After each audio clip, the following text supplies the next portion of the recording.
അപ്പോൾ ഇന്ന് അടിപൊളി കോളിഫ്ലവർ കിട്ടിയിട്ടുണ്ട് കേട്ടോ. അപ്പോൾ ഇന്ന് നമുക്ക് കോളിഫ്ലവർ വെച്ചിട്ട് ചില്ലി ആയാലോ. സാധാരണ ഞങ്ങൾ വീട്ടിൽ കോളിഫ്ലവർ വാങ്ങാറില്ല കേട്ടോ. എല്ലാവരും കോളിഫ്ലവർ പുഴുവാണ്, മരുന്നാണെന്നൊക്കെ പറഞ്ഞുകൊണ്ട്. അപ്പോൾ ഞങ്ങൾക്കിന്ന് നല്ലൊരു കോളിഫ്ലവർ കിട്ടിയതുകൊണ്ട് തന്നെ ഞങ്ങൾക്കത് വിട്ടുകളയാൻ ഒട്ടും മനസ്സ് വന്നില്ല. അങ്ങനെ ഞങ്ങളത് ചെറിയ ചെറിയ കഷ്ണങ്ങളാക്കി ചൂടുവെള്ളത്തിലിട്ട് അല്പം മഞ്ഞൾപ്പൊടിയും ചേർത്ത് പതുക്കെ വേവിച്ചെടുത്തു. പിന്നെ അതിനെ വെള്ളത്തിൽ നിന്ന് വേറൊരു പാത്രത്തിലോട്ട് മാറ്റിവെച്ചു. വെള്ളം നന്നായി പോയതിനു ശേഷം അതിലേക്ക് ആവശ്യത്തിന് മുളക് പൊടി, പെരുംജീരകം പൊടിച്ചത്, ഇഞ്ചി വെളുത്തുള്ളി പേസ്റ്റ്, അല്പം ഗരം മസാല, അല്പം മഞ്ഞൾപ്പൊടി, ആവശ്യത്തിന് ഉപ്പ് ഇവയെല്ലാം ചേർത്ത് നന്നായി യോജിപ്പിച്ചെടുക്കുക. ഇളക്കുമ്പോൾ കട്ട കുത്താതെ സൂക്ഷിക്കണേ. മസാലയെല്ലാം നന്നായി ഇളക്കി യോജിപ്പിച്ചതിന് ശേഷം അതിലേക്ക് ആവശ്യത്തിന് കോൺഫ്ലവർ, പിന്നെ കുറച്ച് മൈദ അല്ലെങ്കിൽ അരിപ്പൊടി, അല്പം നാരങ്ങാനീര് എന്നിവ ചേർത്ത് നന്നായി ഇളക്കുക. അരിപ്പൊടിയോ മൈദയോ ഏതായാലും കുഴപ്പമില്ല കേട്ടോ.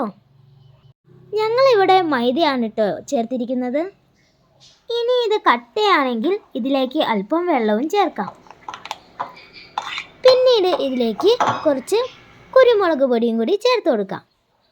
അതും നന്നായി ഇളക്കിയെടുക്കുക. ഇനി ഇതിലേക്ക് നേരത്തെ എടുത്തു വെച്ച കോളിഫ്ലവർ ചേർത്ത് കോളിഫ്ലവറിലേക്ക് മസാല നന്നായി പിടിക്കും വിധം പുരട്ടിയെടുക്കുക. പിന്നീട് അത് ഫ്രിഡ്ജിൽ റെസ്റ്റ് ചെയ്യാൻ വെക്കുക. ഇപ്പോൾ മസാല അതിൽ നന്നായി പിടിച്ചിട്ടുണ്ടാവും.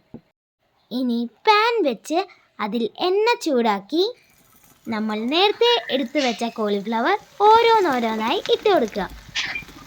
ഇനി അത് നന്നായി മൊരിയും വിധം നന്നായി ഇളക്കി കൊടുക്കുക. കരിയാതെ നോക്കണേ. നന്നായി മൊരിഞ്ഞു കഴിഞ്ഞാൽ അത് ഒരു ചുവപ്പ് കളറിലോട്ട് മാറും. പിന്നീട് നല്ല ശബ്ദവും കേൾക്കും. ഇനി അതിലേക്ക് അല്പം കറിവേപ്പിലയും കൂടി ഇട്ട് കൊടുത്ത് നന്നായി ഇളക്കി കോരിയെടുക്കുക. വാവ്! അപ്പം നമ്മുടെ കോളിഫ്ലവർ ഫ്രൈ ഇവിടെ റെഡി ആയിരിക്കുന്നു. ഇതിനി നല്ല ചൂടായ കട്ടൻ ചായയോടൊപ്പം ഇഷ്ടം പോലെ ആസ്വദിച്ച് കഴിക്കാം. കേട്ടില്ലേ അത് വീഴുന്ന ശബ്ദം? കാമോൺ, ഇനി നമുക്ക് ചായ കുടിക്കാം.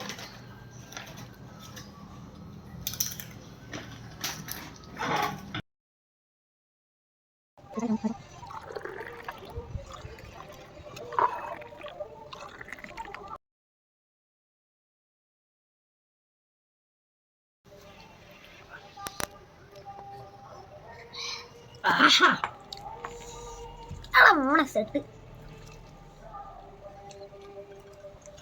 മോനെ അടിപൊളി.